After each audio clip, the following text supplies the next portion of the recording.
Hello and welcome to Clearview Television News. We're reaching you live from Nigeria's capital city, Abuja.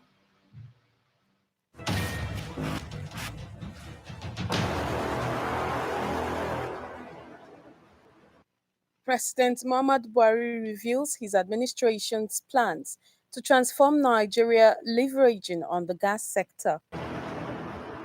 National Identity Management Commission introduces new mobile web service, MWS application, and national identity number slips for public use. The container ship wedged across the Suez Canal for almost a week, freed from the shoreline.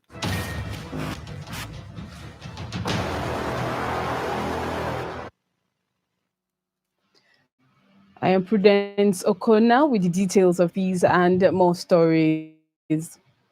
President Muhammadu Buhari has revealed that one of the objectives of his administration is to transform Nigeria into an industrialized nation with the help of the gas sector. He said that his administration would fully utilize the enormous gas resources in the country to uplift the economy and drive industrialization. The president stated this Monday at the virtual launch of the Decade of Gas in Nigeria in Abuja, setting the tone for the development of the industry in the next 10 years. President Buhari said, given the country's potential of about 600 trillion cubic feet of gas, the commodity has the enormous potential to diversify Nigeria's economy. For gas sector, it's transformed Nigeria into an industrialized nation with gas playing a major role, and we demonstrated this through enhanced, accelerated gas revolution. Remarkable progress has been made to achieve this objective. This includes developing gas infrastructure, promoting domestic utilization of LPG and CNG, commencing the process of commercializing gas flares, development of industrial and transport gas markets, and increasing gas to power. We also kick-started other policies and projects like the Natural Gas Expansion Program, Auto Gas Policy, and the construction of the 614-kilometer Ajakuta-Kano gas pipeline. After a thorough review of these laudable achievements and successes in the gas space, we acknowledge that Nigeria has still more work to do in the gas space.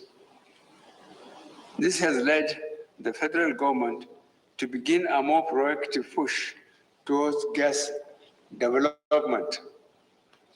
This initiative will ensure further optimal exploitation and utilization of country's gas resources. In the area of domestic utilization of gas to power the economy, there is a chronic shortage. This is a narrative we intend to change over the next decade. At a time when efforts to curb and mitigate problems of climate change are globally paramount, the Nigeria Climate Change Response Program, NCCRP, funded by the European Union, has organized a two-day capacity-building workshop for journalists. The objective of the program is to build a community of journalists who believe they have a role to play in transforming the community through the climate change stories they report and how they report such stories. The NCCRP is expected to last 48 months from 20th January to June 2024. Clearview-Tv Samuel Bello was there and now has the reports. Following the ratification of the Paris Agreement in 2017, Nigeria committed itself to conditionally reduce its greenhouse gases emissions by 45% in 2030. In line with its nationally determined contribution, NDC pledge. To support Nigeria's mitigation efforts, the European Union, under its Global Public Goods and Challenges thematic programs, is funding the Nigeria Climate Change Response Program, NCCRP. Speaking during a two-day workshop in Abuja, UNDP NDC coordinator and country facilitator of NDC partnership, Uzi Michelia, said despite the fact that climate change is a global issue, actions must be made locally. He added that getting citizens, especially journalists, to understand their roles in mitigating climate change is the biggest challenge so far. Climate change is a global challenge, but I think the actions must be local because we feel the impact here, and these impacts are localized and they deal with us directly. So I think, despite the fact that it's a global phenomenon, we need to respond locally. And I think the biggest challenge has been to get citizens to understand their role in this. Sometimes they see this thing as an abstract thing, but the reality is happening, and our situation of poverty, economic challenges is exacerbating the situation. Team leader of NCCRP, Dr. Todd Ngara, appreciated government's role, saying it has been quite positive in giving support in many of their activities. No, the government is quite positive. They've some kind of in-kind support to our workshops, to our activities, and they've given us some offices. So they are quite positive. They are doing their bit, in making sure that they are meeting the pledge. Yeah, so really, I appreciate the role the government is playing within their own limitations. Climate change communication and capacity building expert for NCCRP, Kayode Egbeleye, said journalists are key allies in taking forward campaigns on climate change awareness. I think the government is doing a lot, but we cannot say it's enough. The private sector has its own role, so we count on journalists to please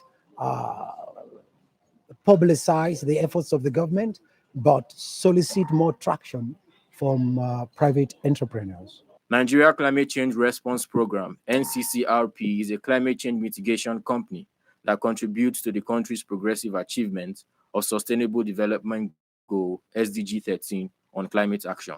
It disseminates climate change knowledge through awareness-raising campaigns targeting youths, civil society, stakeholders, and promoting progress towards Goal 7, affordable and clean energy, and 5, gender equality. Samuel Bello, reporting for Clearview Television. Hundreds of farming communities in Taraba State are currently benefiting from the partnership between the Taraba State government and the International Farming and Agricultural Development, IFAD. The aim is to find ways of boosting cassava farming in the state. The agrarian communities are asking for bigger markets to sell their produce from within and outside the country.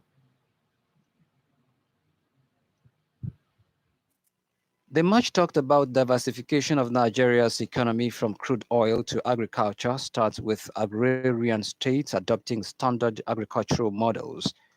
Other states in Nigeria may now have to look up to states like Taraba and other farming communities such as Hopi Village in the Gasso local government area for modern-day cassava production and processing. Over time, the villagers have realized the economic advantage of their farming culture with well-set-up cassava processing center by the state government in partnership with IFAD. Kopi is now a cassava cluster with 12 multi-purpose cooperatives, one of which is into cassava processing. His Excellency Architect Darius Dixon Ishaku for ensuring that counterpart funds are being paid promptly for this program. Like I've just spoke, he was very happy with the product that he gets here, and also his consumer that buys from him are happy with that. So we want to thank the project for that. We take farming as a culture. We don't keep records. Whatever we get, we just consume it at the same time. But now we take it as a business. We keep records of what we got from the farm, and it helps us. It really helps us because some of us they build houses, some of us we pay our children's school fees. As part of strategies of wooing buyers and build a bigger market for Kopi cassava farming cluster, the marketing advisor for IFA was in the village to see the viability. I want to appreciate the governor for having so much interest willingness and support to IFA. Negligent, we were just like, no, farming is not so important. It's a labor work. It's a very hard work. We don't need to go to farm. We come to realize that farming is the most important thing in our life. The partnership will also be extended to cocoa and tea farming in the state, as both crops are of high demand for both local and international markets. You are not in charge. This is a message from the prominent civil rights advocacy group, Human Rights Writers Association of Nigeria, HURIWA, to both the Kaduna and the Nigerian governments. This was declared as a result of the inability or unwillingness of the President Muhammadu Buhari's administration and the Kaduna state government to rescue the 39 Kaduna college students abducted by terrorists 2 weeks ago after their capture. According to Huriwa, this development supports the imminent collapse of government. Besides, the rights group said the kidnapping of 8 members of the Redeemed Christian Church of God in Kaduna shows that Kaduna has become the hotbed of religious intolerance, even as the Human Rights Writers of Nigeria, RIWA, said it is possible that Islamic jihadist terror calls are active in Kaduna, northwest of Nigeria, and have invested their targeted attacks on Christians and Christian communities in southern Kaduna. Riwa said Kaduna State government encouraged Islamic extremists to keep attacking Christians of southern Kaduna following the arbitrary decision of the powers that be to ensure that the heads of the 3 arms of government in Kaduna State are drawn from Muslim religion, whereas other religion communities and ethnicities are marginalized and treated as second-class citizens.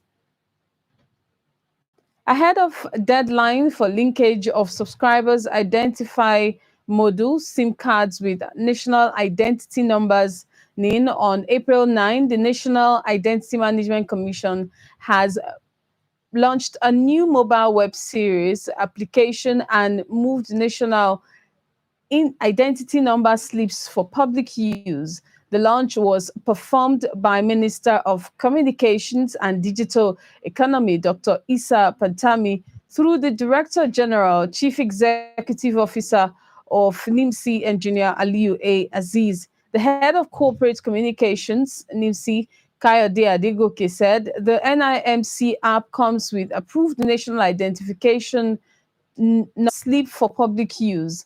The NMIC app offers a secure channel for Nigerians and legal residents to verify and authenticate their identities during their symptoms on the go. The special advisor to the president on media and publicity, Femi Adesina, says Nigerians must stop dwelling solely on the negatives if the country is to forge ahead on the progressive path. Adesina said there are silver linings in the sky, stressing that it is typical of Nigeria that when the book in the clouds come, no one talks about them. Adesina's comments come on the heels of some assertions made by former Vice President Atiku Abubakar following a recent report that tagged Nigeria as the nation with the highest unemployment rate in the country. In the world, Atiku, in a statement on Sunday, said the present Nigerian government lacks the capacity to address issues facing the country. In addressing Atiku and reacting to the negative report, Adesina maintained that all nations in the world experience negatives, and if that becomes a focus, then there will be more to talk about. He, however, declared that there are positives in Nigeria, adding that Nigerians must look out for the positives and encourage themselves. Nigeria on Sunday reported 7 more deaths from complications related to the coronavirus COVID-19 disease. Authorities have said Nigeria Center for Disease Control, NCDC, confirmed this in its latest update on the outbreak of the disease in the country. In a late-night tweet, it noted that the new fatalities recorded have raised the death toll from the disease in the 36 states and the Federal Capital Territory to 2,048. Similarly, the health agency, which is responsible for the management of disease outbreaks in the country, said 104 new cases were confirmed from 11 states and the nation's capital. Of the new infections, Lagos reported the highest figure of 48, followed by Enugu 16, Kwara 8, and Kaduna 6. Others are Plateau and Kano 5 each. Rivers FCT, Ogun 4 each. Edo 2, while Ekiti and Katsina recorded 1 each.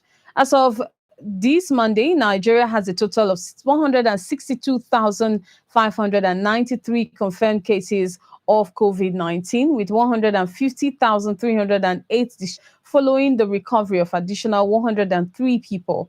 While the country has tested a total of 1,767,694 samples, 10,237 cases are still active.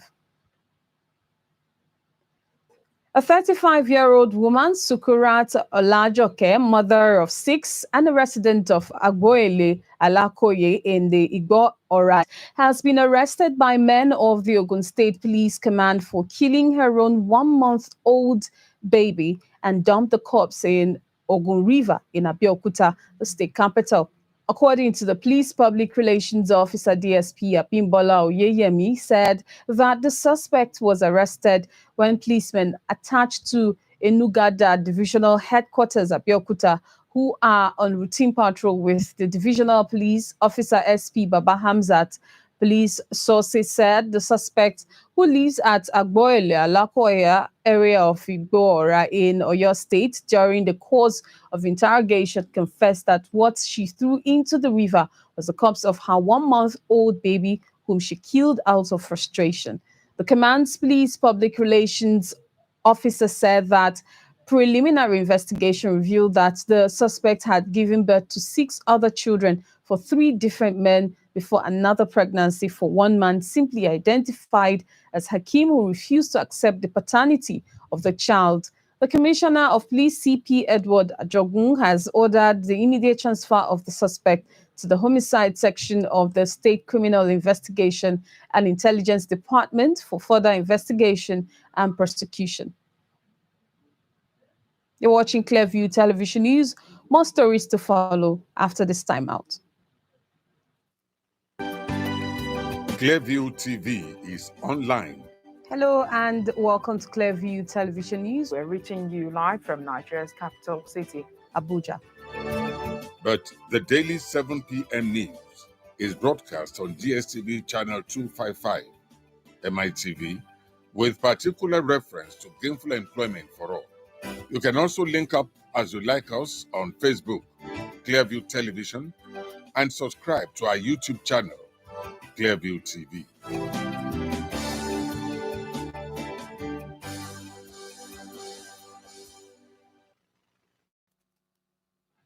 You're welcome back. Without knowing it, Governor Wike has cleared the air on the paternity of Burna Boy when he gave him a son of the soil treat in Port Harcourt. Can he come from the loins of Abeokuta-born Fela Anikulapo Kuti and be celebrated in Rivers State? Click to watch how Governor Wike laid the issue to rest from Clearview-Tv and subscribe.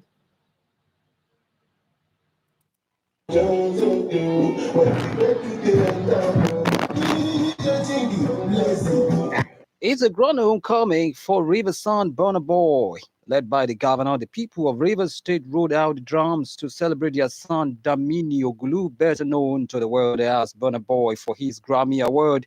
The 29-year-old artist at the 63rd Grammy carted home the Best Global Music category award with his album Twice the Storm, a feat that has brought joy to the people and placed Rivers State on global map. Rivers State has a lot of potentials. Niger Delta has a lot of potentials. And when you have a situation like this, you must thank God Almighty. On hand to welcome and share in the joy of Burna Boy's Grammy Award were other artists from the Niger Delta region, including the Eberi Papa One of Bayelsa Timaya and Duncan Mighty.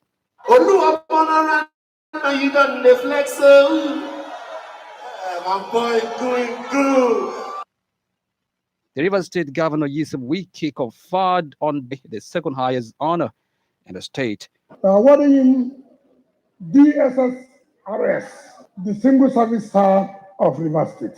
Rivers State government will provide a land of OGRA for Burna Boy. Not only are we going to provide that, we're going to give him money to build for himself. Governor Wike on the occasion urged the youth to draw inspiration from Burna Boy's success. Do the best you can. Have a passion in whatever you are doing. One day, God will crown it up. This my governor here has shown me that there is hope for the future, there's hope for the youth, and there's hope for us. I love you, Port Harcourt, and anything I am, anywhere I go, I carry you with me. Burna Boy said he remained in debt to Rivers State. He also urged youth not to ever give up on their dreams. Beautiful, beautiful. From Clearview Television, we want to say that a very big congratulations to Burna Boy and wish him more successes in his musical career. And fans of Katsina United held players and officials of Kwara United hostage for over an hour after their 2-1 home loss to the Harmony Boys in the Nigeria Professional.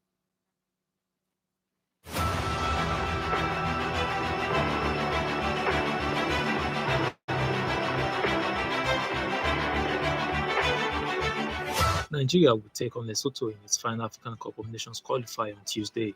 The three-time African champions challenged the Crocodile in the reverse fixture played at Lesotho Stadium, with Napoli's Victor Osimhen netting a brace in the 4-2 win.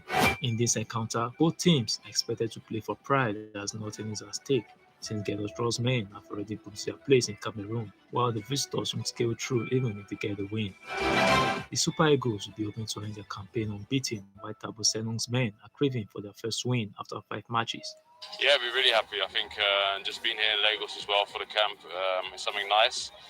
We feel like we're close to the fans. Every time I've come through Lagos, I see how much football lives here. Coming back to Lagos for me is my second experience playing in Lagos, because I've been in this stadium I think 10 years back.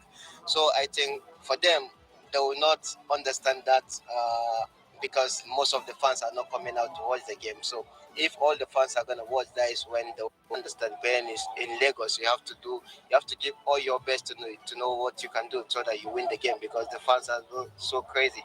I think the grass will be okay. We will also have some fans. It's wonderful to play against with the fans, because the players are not used to it. They will be happy.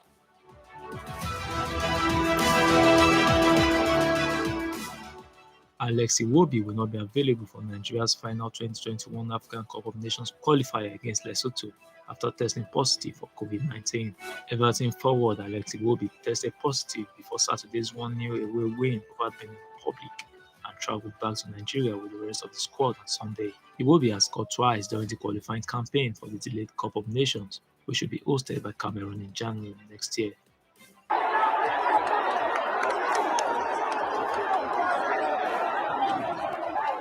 Fans of Katsina United held players and officials of Kwara United hostage for over an hour after their 2-1 home loss to the Harmony Boys in the Nigeria Professional Football League fixture played on Sunday.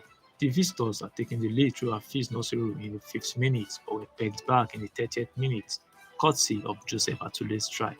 Michael Wano scored the 96th-minute winner for the visitors to earn the league leaders' maximum points from the encounter. However, immediately after the final whistle, Katsina United fans encroached on the pitch and attacked the centre referee, who was severely injured and rushed to the hospital. It took the intervention of the Nigerian police force before players and officials of the league leaders were safely escorted to their hotel.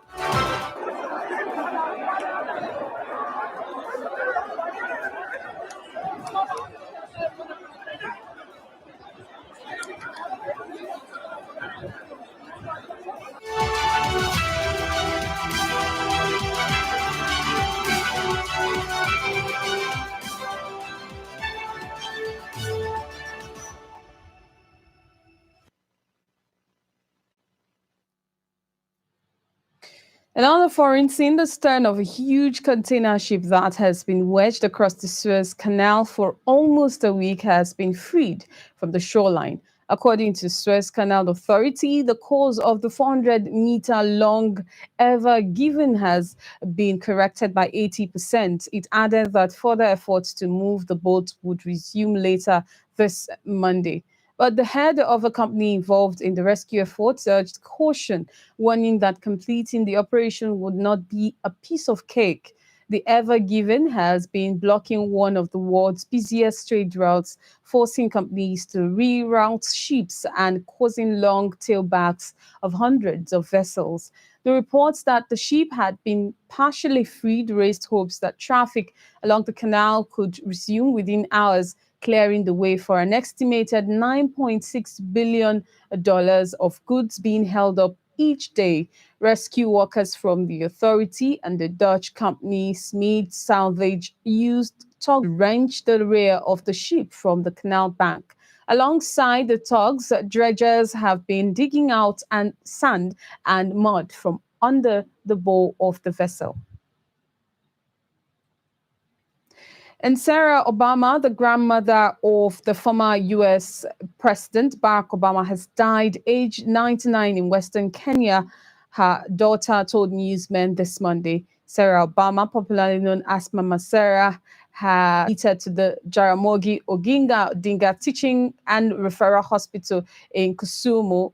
Family spokesman Sheikh Musa Ismail said he had been unwell for a week but had tested negative for COVID-19. Ismail said the former president had sent his condolences.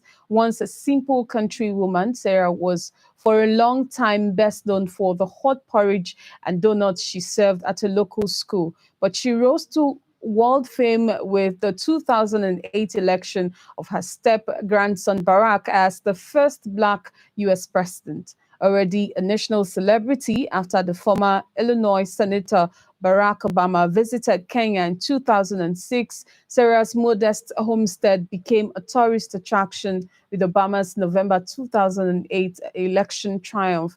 Born in 1922 in a village on the shores of Lake Victoria, Sarah was the third wife of Hussein Oyango Obama, President Obama's grandfather, a herbalist and a village elder who fought for the British in Burma, now called Myanmar. Nyango Obama, who died in 1975, is said to be the first man to swap goatskin clothing for trousers in his village. He returned from the war in Burma with a gramophone and a picture of a white woman he claimed to have married. That'll be all, but before we go, a look at our major stories.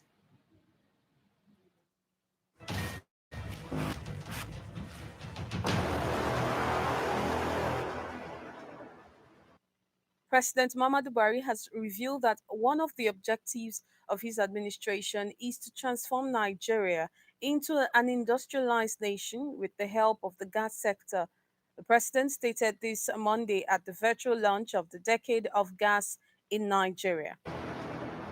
The National Identity Management Commission has launched a new mobile web service application and improved national identity number slips for public use.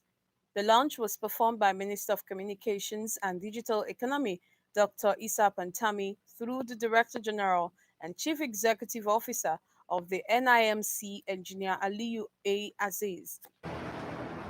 We also told you that the huge container ship that has been wedged across the Suez Canal for almost a week has been freed from the shoreline. According to the Suez Canal Authority, the cause of the container has been corrected by 8. Further efforts to move the boat would resume later this Monday.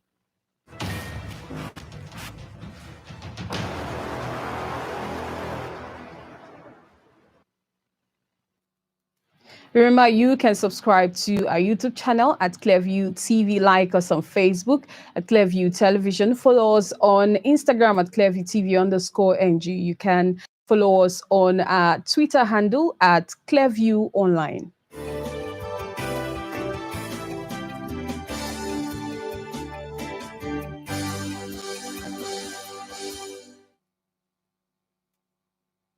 And Sokona, and thanks for watching.